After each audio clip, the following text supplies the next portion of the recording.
So, my honest review on this product, porcelana. Kay kuan siya guys, after 3 days nimo siya pahid sa imong naong kay malighten din siya. Dayon kanang ayran jud pagpainit. Mao gyud na ayo jud pagpainit kay naay gyud posibilidad nga masunog gyud ang naong kay kuan magud siya isog magud kay siya kanang formula ba. Hapdos gyud siya. Effective gyud siya.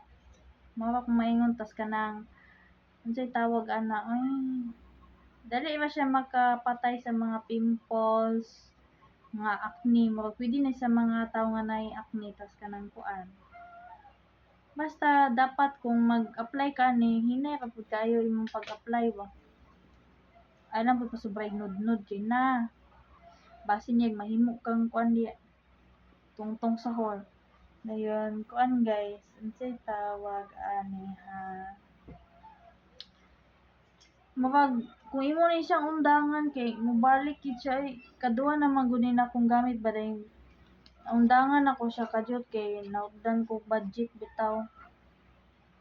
Balik og kaitom akong naong. Pati akong ilok akong ginudnuran. Balik og kaitom mao to og giba.